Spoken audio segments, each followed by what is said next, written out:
Party চায় সাম্য, মানবিক শান্তি, সামাজিক ন্যায় বিচার যাতে বাংলাদেশে প্রতিষ্ঠিত হয় এবং রাজনীতির নতুন একটি ধারা যাতে আমরা প্রতিষ্ঠিত করতে পারি। দেশ গড়তে হবে।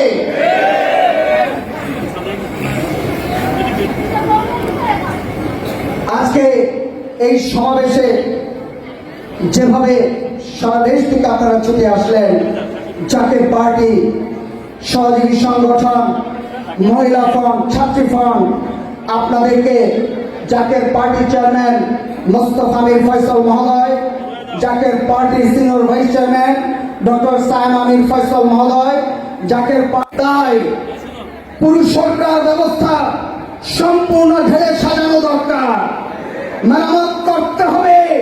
সকলকে নিয়ে মহান লক্ষ্য অর্জনে আমরা জাতীয় পার্টি বৈষম্য বিরোধী ছাত্র আন্দোলনের সাথে আন্তরিকভাবে কাজ করতে চাই। আপনাদের উদ্দেশ্যে আমরা জাতীয় পার্টি বলতে চাই, আপনারা জাতির সূর্য সন্তান। সকালে নেই আমার প্রতিষ্ঠিত হয়। জাতীয় পার্টি চায় সাম্য, মানবিক শান্তি, সামাজিক ন্যায় বিচার যাতে বাংলাদেশে প্রতিষ্ঠিত হয় এবং রাজনীতির নতুন একটি ধারা যাতে আমরা প্রতিষ্ঠিত করতে পারি। দেশের অর্থনৈতিক স্থিতিশীলতা অত্যন্ত জরুরি। রিজার্ভের অবস্থা অত্যন্ত খারাপ। বৈদেশিক মুদ্রা বিনিময় হার উচ্চ হয়ে যাচ্ছে। বাংলাদেশের বৈদেশিক ঋণ চরম আকারে বৃদ্ধি পাচ্ছে।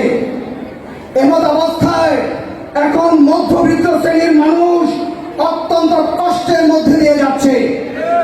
মধ্যবিত্ত শ্রেণীর অর্থনৈতিক মর্যাদা নিশ্চিত করা যদি না যায়, এই সরকার কিন্তু সবচাইতে বড় চ্যালেঞ্জের মধ্যে পড়বে।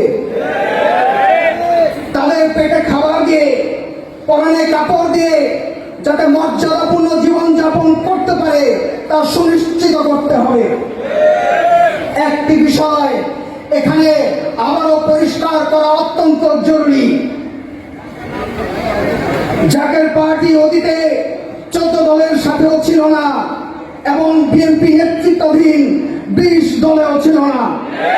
জাতীয় পার্টি স্বতন্ত্র অবস্থানে একটা ঐক্যবদ্ধ দল হিসেবে জনগণের স্বার্থে কাজ করতে চায়। ধর্ম বর্ণ নির্বিশেষে সকলকে নিয়ে একটি উন্নত দেশ গড়ার স্বপ্ন আমাদের দেখতে হবে। কিন্তু নির্বাচনী প্রক্রিয়ার যে বিষয়টি, এখানে ব্যাপক সংস্কার করতে হবে।